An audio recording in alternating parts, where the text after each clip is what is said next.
Thank you. Thank you. Well, good morning, everyone. My name is Tom Rutland, and I'm Labour's parliamentary candidate here in East Worthing and Shoreham. Welcome to Lancing.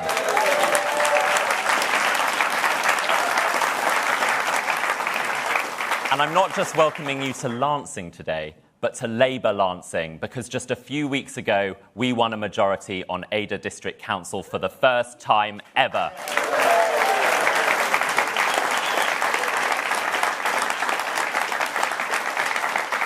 With voters putting their trust in Keir Starmer's changed Labour Party. This is the most important election in years, and right here, we're asking voters to elect their very first Labour MP on the 4th of July. Almost my entire adult life has been spent under these 14 years of Conservative chaos and decline. So, it's time to turn the page. It's time for change. And I am delighted to introduce to you the leader of the Labour Party, Keir Starmer.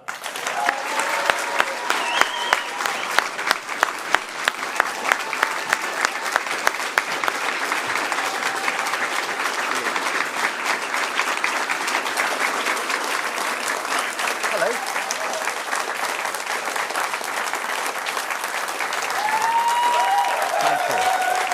Thank you. Thank you.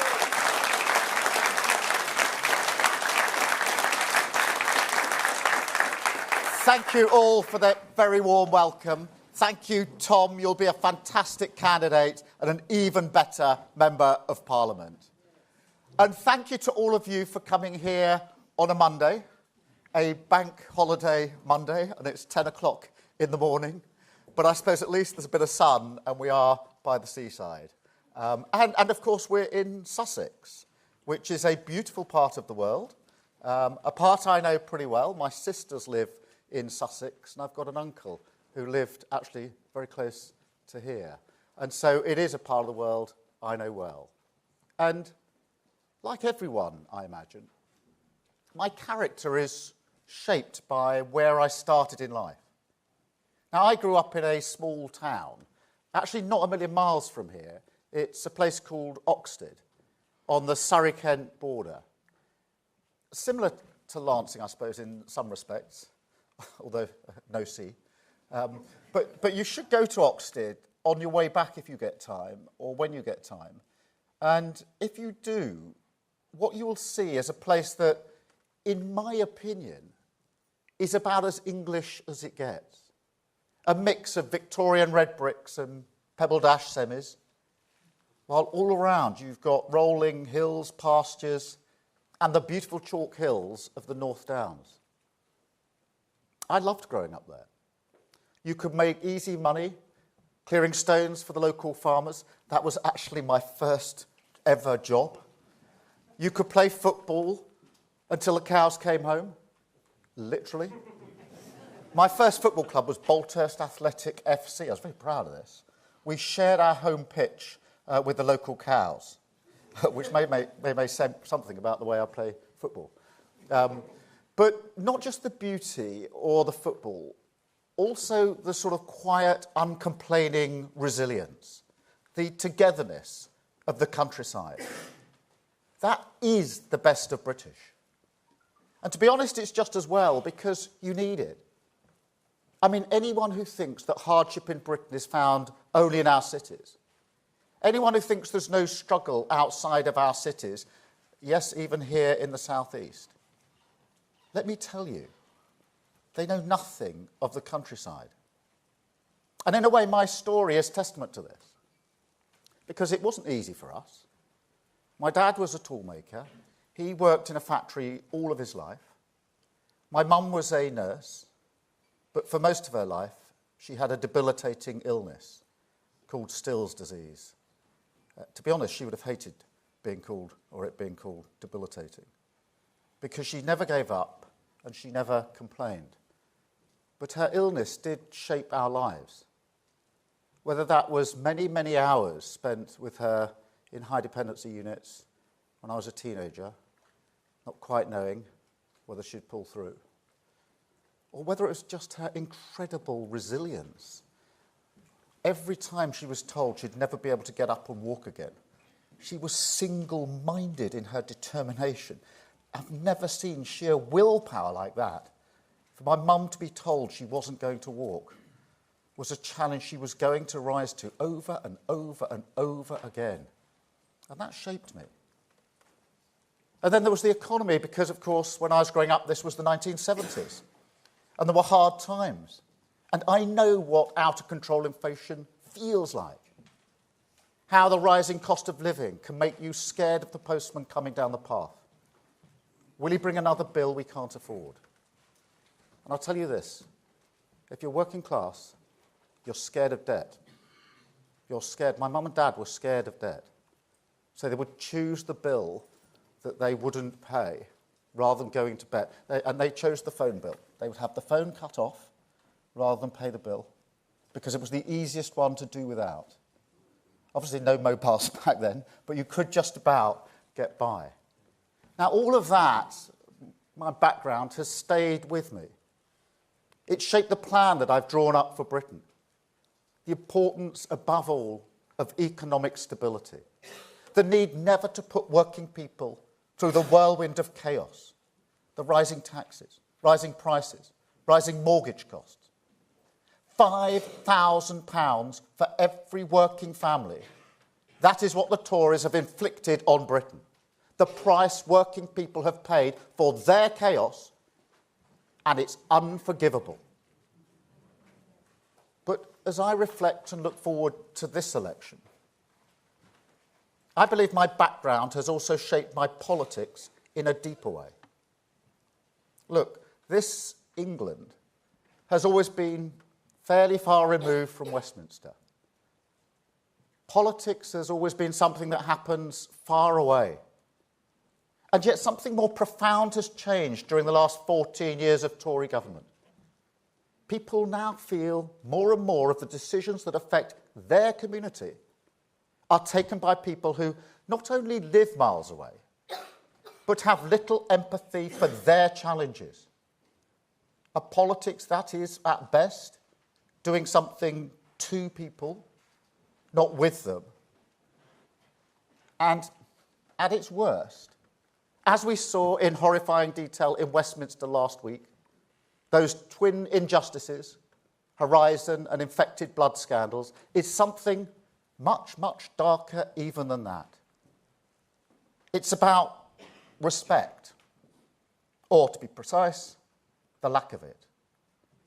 That is the canary in the mine of injustice. For a long time now, working people have believed opportunity in Britain is stacked against them. But now we're at a dangerous new point, close to crossing a Rubicon of trust, not just in politics, but in many of the institutions that are meant to serve and protect the British people. A moment where people no longer believe their values or interests carry the respect of those in power. And when you put that alongside a government that over 14 years has left living standards in this country worse than when they found them, that has torched any semblance of standards in public life, Westminster parties that broke the rules they put in place to save lives, and rules they expected you to follow, but ignored themselves, then you get a crisis in nothing less than who we are as a nation. The values that have held us together, that have driven us on through hard times towards our greatest achievements, taken to the edge by these Tories. And healing these wounds is what national renewal means. Politics has to be about service. Britain must be a country that respects your contribution. Everyone, not just those at the top, deserve the chance to get on. Now, these are the ideas that I'm fighting for. This is my project. A Britain once more in the service of working people, country first, party second.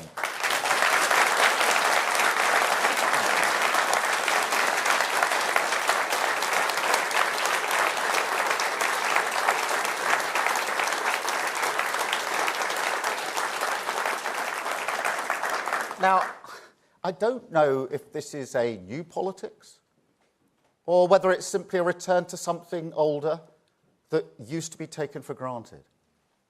But public service is the bare minimum you should expect.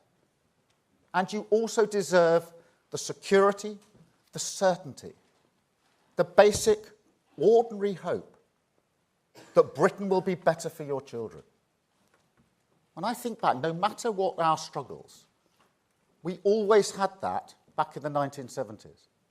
My parents always believed that in the end, hard work would be rewarded and Britain would be better for their children, for me. Now, that may not sound like much to some people, but you can't underestimate how important it is for working class families like mine, how much it comforted my parents, particularly towards the end of their lives. It gave us a hope and a stability that we could build our lives around. And I believe it's what working people want now more than anything. They want to believe in the future.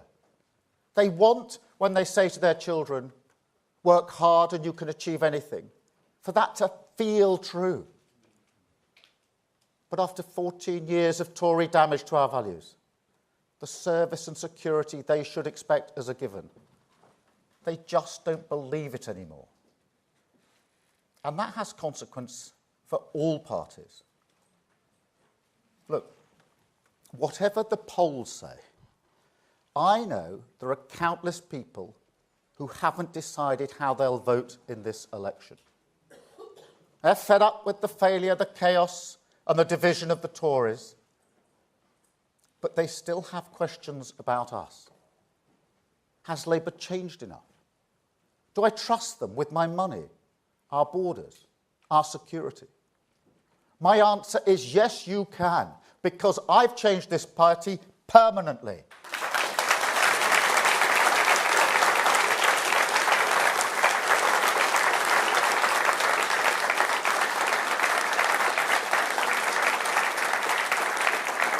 And this has been my driving mission since day one.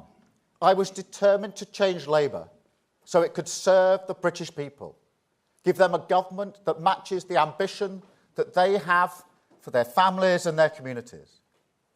And the very foundation of any good government is economic security, border security, national security. And make no mistake, if the British people give us the opportunity to serve, then this is their core test. It's always their core test. The definition of service. Can you protect this country? And I haven't worked for 4 years on this just to stop now. This is the foundation, the bedrock that our manifesto, our first steps, will be built on.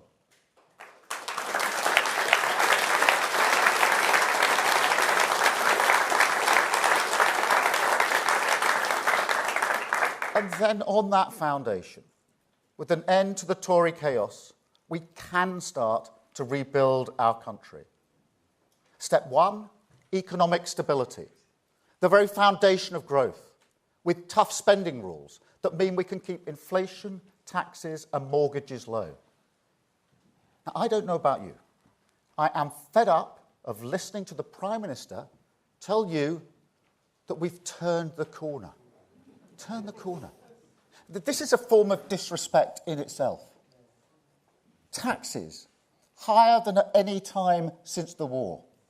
Chaos, hitting every working family to the tune of £5,000.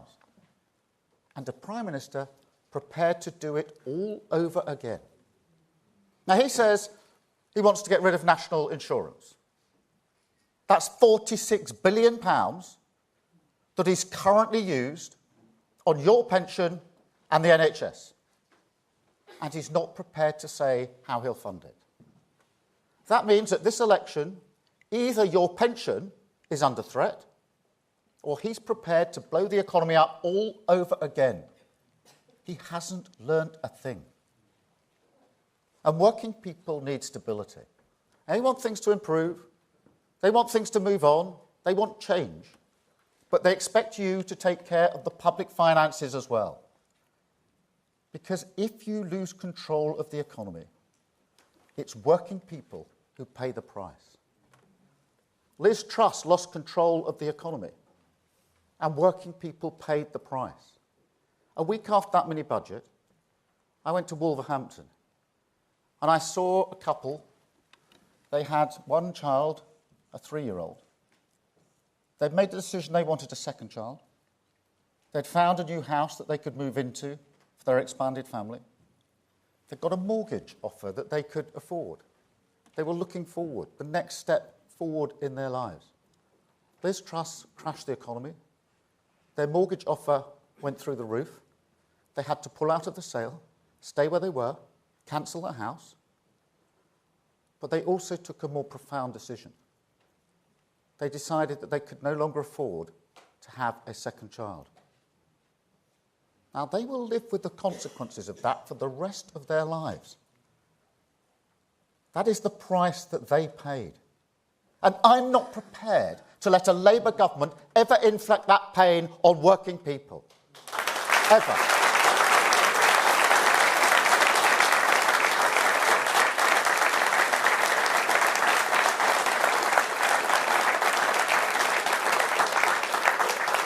And that's why stability is our first step, a non-negotiable pact with working people, a symbol of a changed Labour Party ready to serve our country. Step 2, we will cut NHS waiting times, 4,000 extra appointments every week, paid for by cracking down on tax avoidance and non-doms. Step 3, we'll launch a new border security command with new specialist investigators, new resources, and new powers, including counter-terrorism powers. These vile criminals are making a fortune putting vulnerable people in boats made to order and sending them across the busiest shipping lane in the world. Nobody but nobody should be making that journey.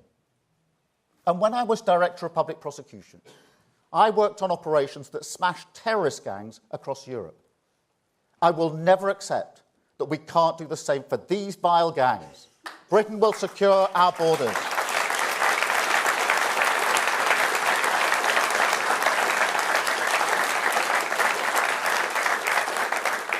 As step 4, we will set up Great British Energy, paid for by a windfall tax on the energy giants who made record profits while your bills went through the roof.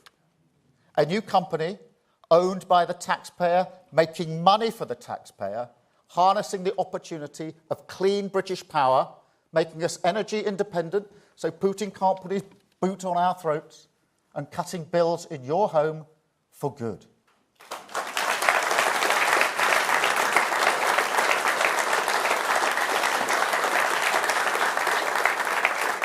Step 5, we'll crack down on antisocial behaviour. And I don't want to hear another person tell me that this is low-level crime and it doesn't matter. I've been hearing that all of my life. It blights communities, big and small. It always has. And I know Worthing very well. My uncle lived here for a very, very long time. And I walked around a few years ago with the police here and talked to some of the people on the high street. And they told me in no uncertain terms the impact of antisocial behaviour and how it was affecting them. So we'll get more police on the streets in your town, 13,000 new officers and community support officers, paid for by cutting down on wasteful contracts. And step 6, we'll also get 6,500 new teachers in the classroom, paid for by removing tax breaks on private schools. A down payment on an education system that we will reform with more creativity, more confidence, more resilience for all children. Now, I was the first in my family to go to university. I know the power of education. And every child should grow up believing that success belongs to them, that they don't have to change who they are just to get on. That is the Britain we will fight for. Labour will deliver opportunity for our children.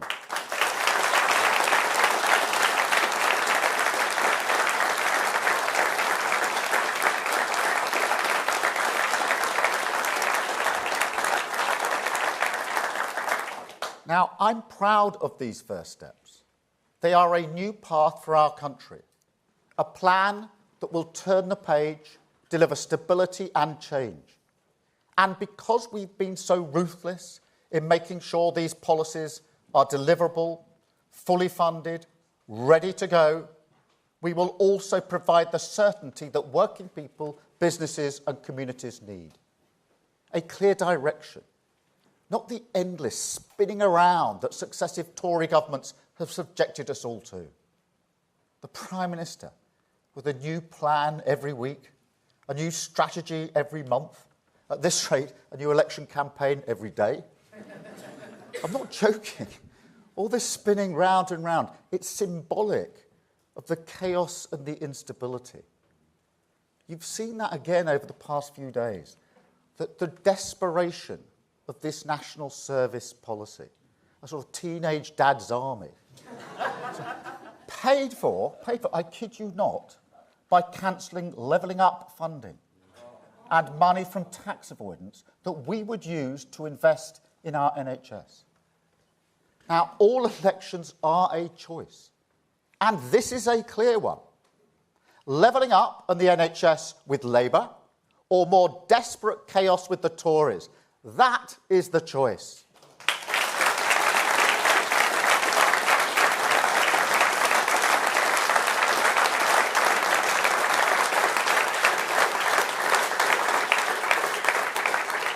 But in a way, this desperation tells another story. It underlines how elections are about more than individual changes and policies, but about values, temperament, character. And a bigger question, whose side are you on? Who do you hold in your mind's eye when you're making decisions? Now, everything I have fought for has been shaped by my life. Every change I've made to this party has been about a cause. The answer to that question, the only answer, the working people of this country delivering on their aspirations, earning their respect, serving their interests.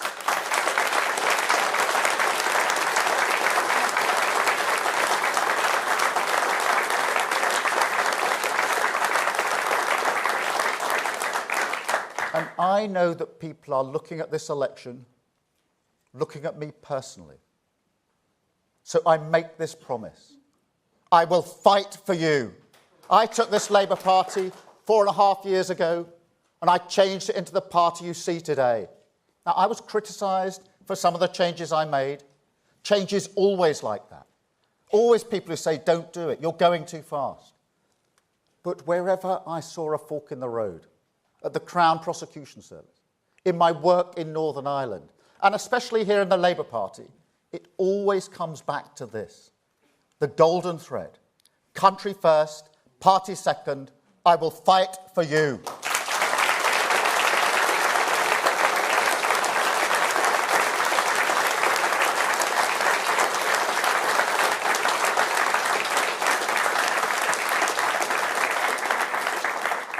Because you cannot restore trust and respect with the politics of protest.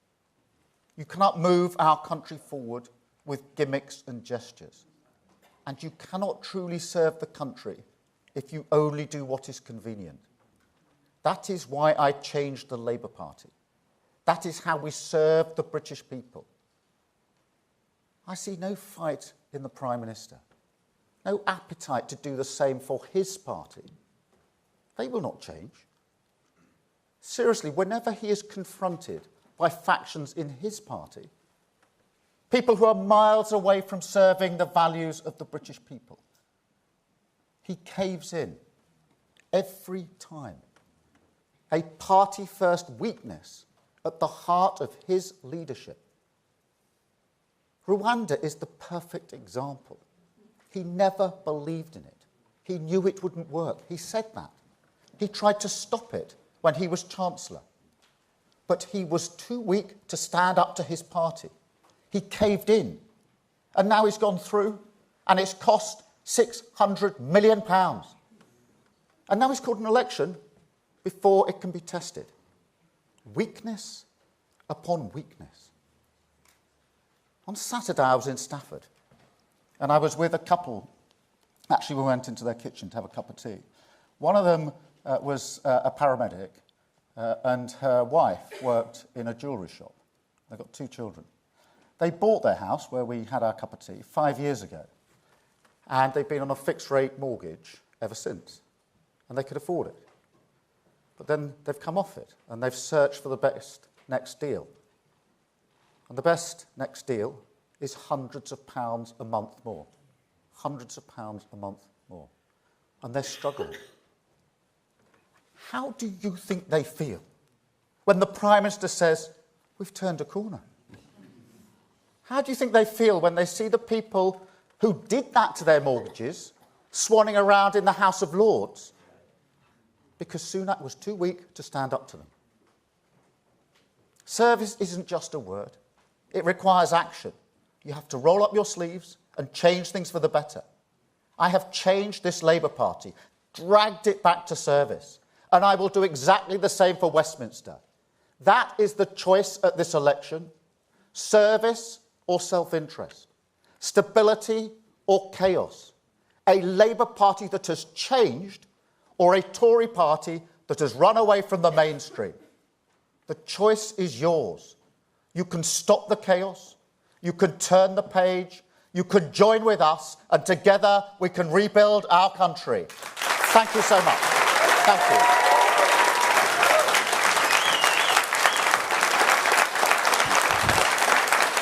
Thank you very much.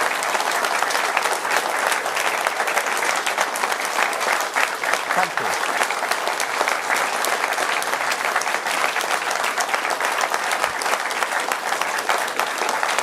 Thank you very much.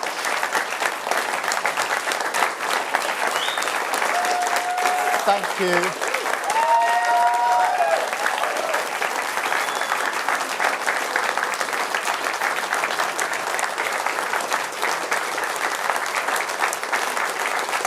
Thank you.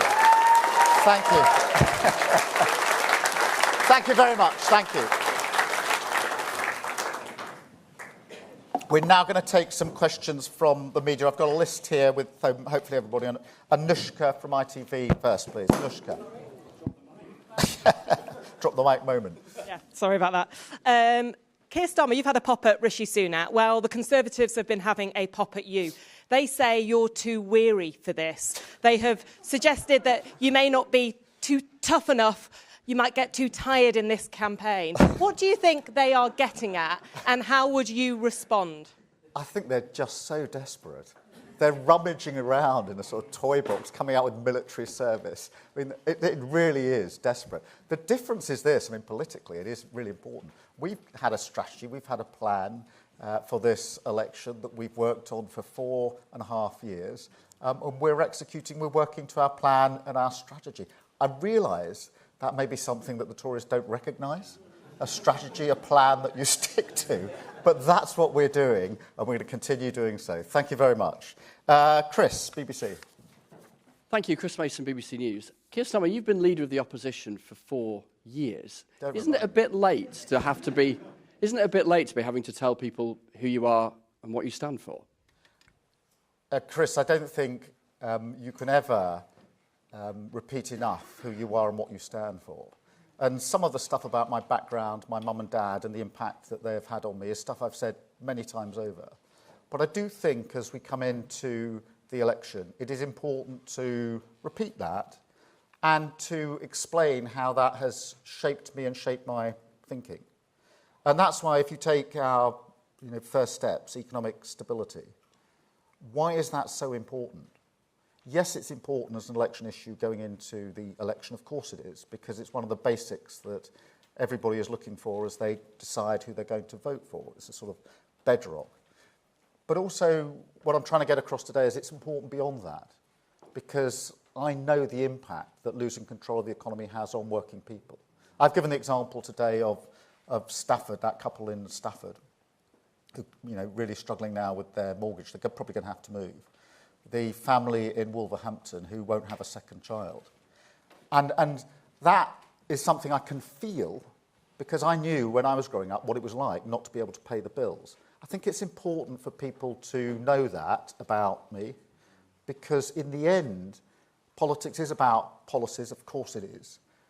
It is about parties, of course it is. But it's also, I think voters want to know, how do I think this person would make a decision? Who would they have in their mind's eye? I think that's really important in politics, and that's why I've addressed that in this speech. Thank you, Chris. Beth. Thank you. Beth Rigby, Sky News. Keir Starmer, some form of national service is actually quite popular with voters. Would you support a version of the Prime Minister's plan? And I'm a mother of a teenage boy. You're the father of a teenager. Do you think your son and his friends would be enthusiastic about signing up? Thank you. But I do accept the proposition that we need strong defences, and that has to be the first duty of any government. But I think this plan is desperate. I think they are rummaging around in the toy box to try and find any plan that they can throw on the table. I don't think it'll work. You've seen what military experts, those with experience, have said about it. You've seen what the government said about it just a few days ago when they were asked, that would take away from the resources of the military rather than help the resources of the military. This is a government that has hollowed out our armed forces. The army is now smaller than since Napoleon, I think. And so you haven't got a coherent plan on the table. At the same time, to take the money from the levelling up pot shows that they've completely abandoned the project they put before the electorate in 2019. I spoke about this not a few weeks ago when I said levelling up is something which actually is what people hope for. What Boris Johnson was doing was playing on people's hopes rather than playing on their fears in 2019. He didn't deliver on it. Now they're basically binning it for the next desperate idea.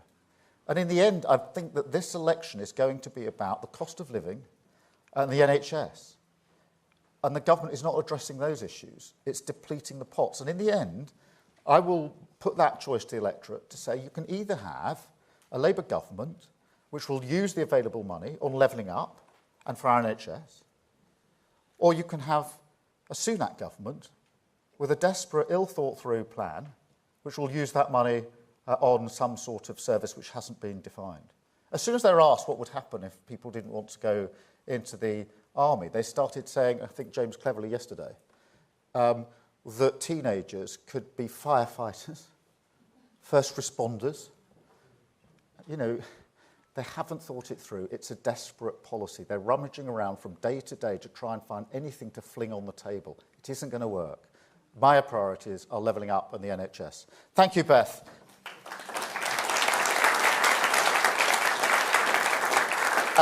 Paul from Channel 4. Paul. Morning, Keir. Look, 2 months from now, you might be Prime Minister, the man making those difficult calls.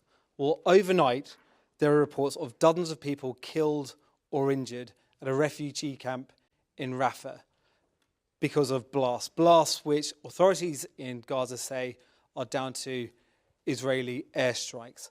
As UK Prime Minister, what would you be saying right now to Israeli Prime Minister Netanyahu?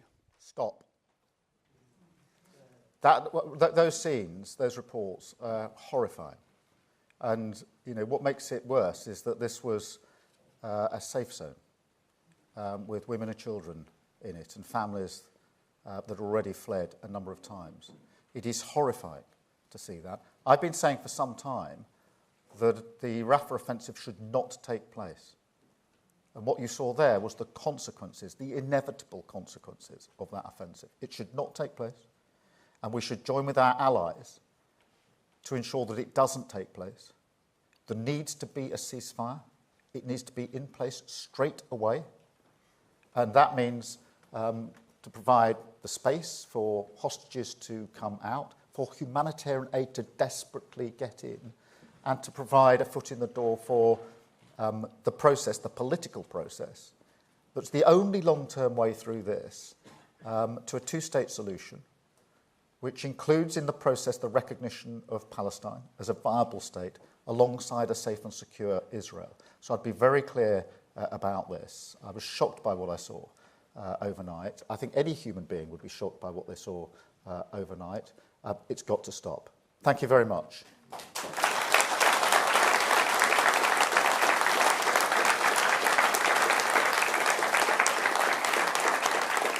Catherine, from GB News. Thank you, Catherine Forster, GB News. You've talked about border security. We've seen 10,000 people make that dangerous crossing already this year. The government very clearly hasn't stopped the boats. You're scrapping the Rwanda scheme, but 15 European countries have said they need to look at things like safe third countries. Your border security command, it's not going to be enough. Why do you think you're going to succeed where the government has failed? Well, Catherine, thank you for raising that. Firstly, that 10,000 figure is now a record, I think, so far this year. That's record numbers coming over under this government. And that's why when I say they've lost control of the borders, that is the manifestation of them losing control of the borders. I've said what I've said about the Rwanda scheme. I don't think Rishi Sunak ever believed in it. That's why he questioned it in the first place. And I do not think it's a coincidence that he's called the election before it can be tested, rather than the autumn, when it would have been very, very strongly tested. But have we seen whether his claims that it's a deterrent actually were true? I absolutely agree we've got to deal with the small boats coming over. That is intolerable. It's a breach of our borders, and it's also putting some of the most vulnerable people in the world in boats in extremely dangerous circumstances. The Border Security Command that we've proposed can be put in place very quickly to work with other countries. I have seen this firsthand. When I was Director of Public Prosecutions, we had to deal with terrorist groups. These were sophisticated groups, much more sophisticated than the gangs that are running this vile trade. And sharing intelligence, sharing data, sharing a strategy, we were able to take those gangs down. I have never, ever accepted that these vile gangs are the only gangs apparently in the world that can't be broken up. If you can break a terrorist gang up, you can break these gangs up because they're making money, huge amounts of money, putting people into the water, and that has to stop. And in addition to simply having the command, we will also give them additional powers akin to counter-terrorism powers, so they've got more resources and more powers. And I'm absolutely convinced that can be done. Thank you very much, Catherine.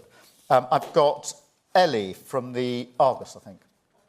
Ellie Crowd, Brighton Argus. Keir Starmer, you were in Brighton last night and you're in Lancing today for this, your first keynote speech of the general election campaign.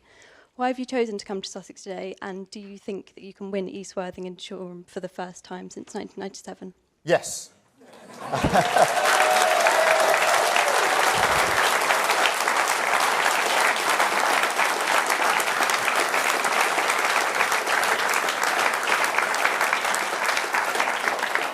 Yes, I do, and it's important to me on a number of fronts. Firstly, I think we're really making progress here, as Tom set out in his speech with the recent results. I detect that yearning for change here in Sussex. It is the southeast of England is where I grew up, and I'm determined that we will make progress in the southeast of England, because I know in my heart, I know from my background, what so many people in Sussex want from their lives, for themselves, for their families and their communities. So yes, we're here because we want to win, and we want to make that positive case for the future of our country. And it comes down to this. It's a choice really at the election, whether to give 5 more years after these 14 years of chaos to the Tories, 5 more years of chaos. They're not going to change.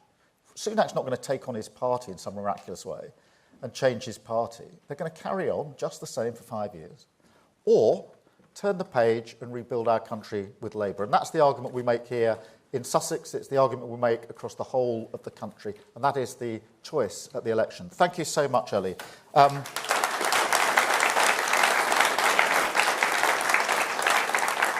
Jack at the Sun. Jack. Thank you. Keir Starmer, what do you say to critics who fear that your votes for 16 policy is just the thin end of the wedge? You've previously flirted with the idea of giving EU citizens the vote. Can you rule that out?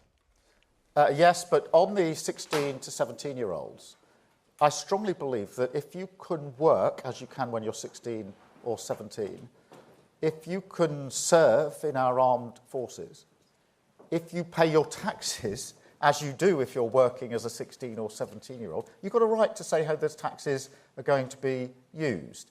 And therefore, I firmly believe, I've long believed, in the right of 16 and 17-year-olds to be able to vote. If you can work and pay tax, then you should be able to choose who is the leader of your country. Thank you very much.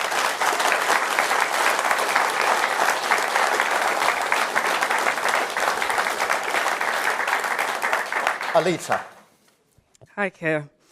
A number of vice-chancellors and former ministers have warned that universities will have to increase funding or student fees to avoid bankruptcies in the next few years. You've accepted you can't abolish tuition fees as you want to prioritise the NHS, but can you rule out raising tuition fees as Prime Minister? Well, on the question of tuition fees, let me take that head on, because I think the current arrangements don't work for students, and I don't think they work for universities. So there's a powerful case for change, and we are looking at options to change the approach. Now, abolishing tuition fees is one option. And I said 5 years ago, or whatever it was, that I would want to do that. But now there's been huge damage to the economy done by Liz Truss and the Tories in the last 5 years, and difficult choices have to be made. And abolishing tuition fees would cost a huge amount of money, and we can't both abolish tuition fees and have 40,000 extra appointments every week in the NHS. We've done the sums. We can't have both. So I've taken a political choice, which is to say, at the moment, we have got to prioritise the NHS. And that is the political choice of the Labour Party. That is what we put before the electorate. And the electorate know you have to make difficult choices, because after what has happened in the last 5 years, they've had to make difficult choices.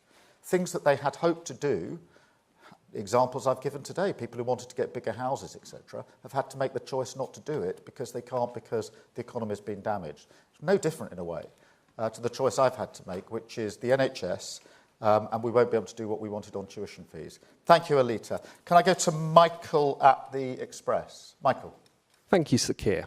Are the 15 EU countries looking to secure a Rwanda-style deal wrong? I think what they're proposing is some sort of third country processing. And I'm not against third country processing. I mean, I think we've used it quite successfully in a number of places. Afghanistan, although it could be much better in relation to the Afghanistan scheme. You remember what happened with the Taliban just 2 years ago, the horrifying scenes. Ukraine, there are examples where it can work well, but there's a difference between processing at the point where people are in Afghanistan or whatever, and simply deporting people to Rwanda. There's a fundamental difference. But we long supported Ukraine, we've supported the Afghan scheme and other schemes like that. So they're not wrong, but they're not actually proposing the Rwanda scheme, which is to deport people to a country. And, you know, in addition to all of that, it costs an absolute fortune. Only one person has gone, and they got paid to go. And the Prime Minister he spent £600 million on a scheme he doesn't believe in. I mean, that really ought to get people pretty riled. Thank you, Michael. Can I go to Kamaya, please, at the Mail? Kamal Jaffer, Daily Mail. What is your message to private schools and the parents of pupils there who are concerned about the changes that a Labour government would bring? Well, firstly, that I completely understand that many parents work hard and save hard to be able to send their children to private school. I know that, I respect that, and I understand that. But there are difficult choices to be made. At the moment, we don't have enough basic teachers in our state secondary schools. Rishi Sunak says he wants maths to 18. That's a fine idea. But at the moment, we don't have enough maths teachers to age 16 in our state schools. And I've got to answer the question, because you'll press me on it if I don't.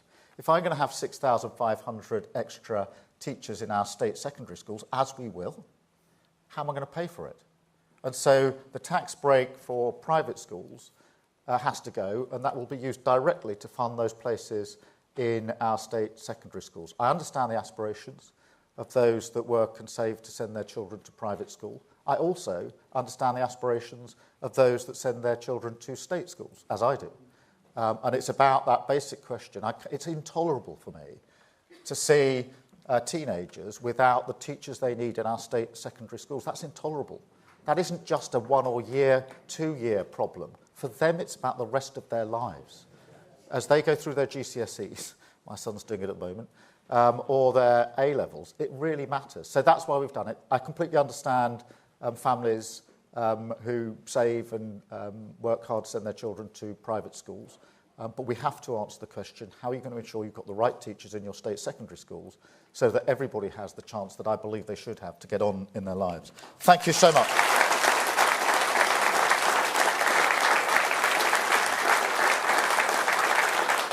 And we've got Ashley at the mirror. Hi, Keir. Will you also repeal the voter ID legislation if you win the general election?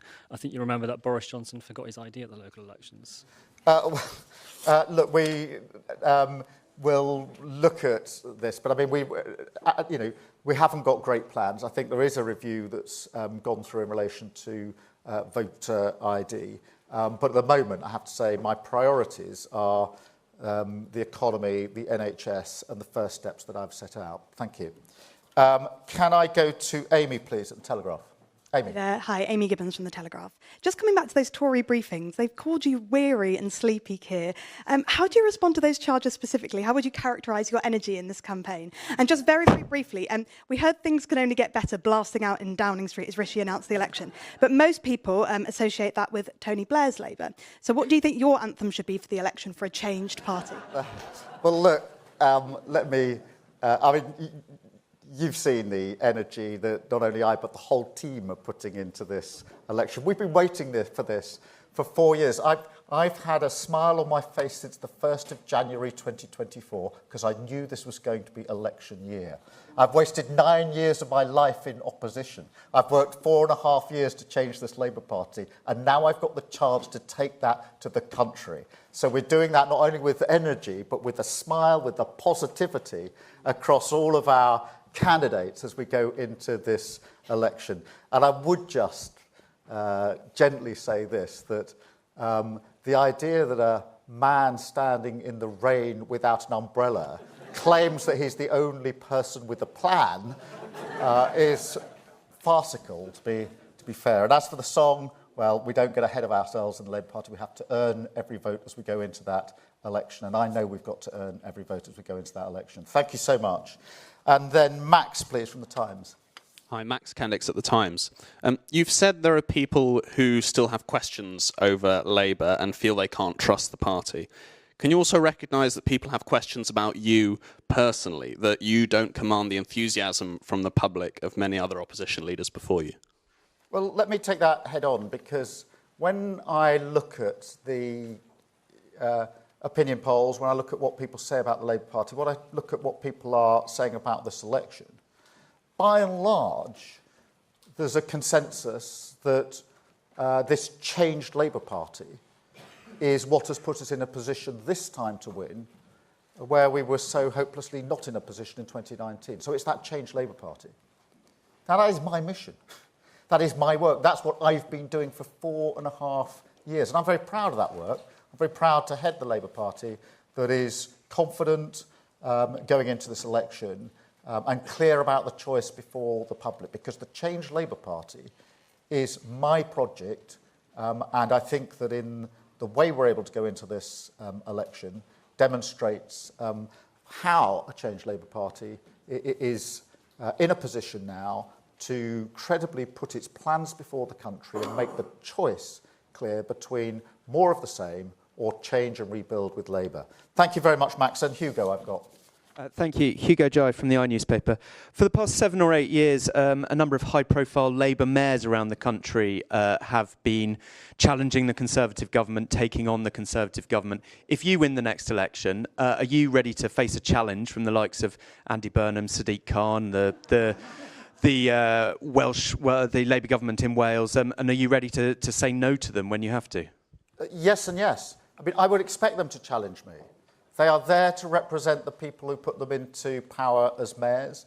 It is their absolute responsibility to fight for all of the people that voted for them and the people who didn't vote for them in the areas that they represent. And I've no doubt we will have robust conversations. We've already started those conversations. But what you will have is a sort of grown-up approach as to what's possible, what's realistic, what can be done. And you will have a Westminster government, if you were privileged enough to come in to serve, working with our mayors. Now, think what a difference that would make. So instead of a central government that's sort of fighting the mayors, trying to create tension. You saw this very acutely, by the way, during the pandemic, if you remember, particularly with Andy Burnham and Greater Manchester. You saw a government and a mayor at loggerheads. I want to see a government and our mayors working together. Now, that doesn't mean they can get everything they want. They know that. I know that. I expect them to push me. And I will have to say no on some things, and we'll work on other things. But, you know, one of the big differences, I think, in this election will be the opportunity to reset politics and to take a sort of grown-up approach to this so that we don't do the politics of gestures, of gimmicks, and of division, which is what we've had over the last few years, but actually coming together to reach the points that we have in common as communities, as a country, and improve not just across the mayoralties, but across the whole of the country. Thank you very much. Thank you for those questions. Thank you all very much for coming. How are you doing, Will?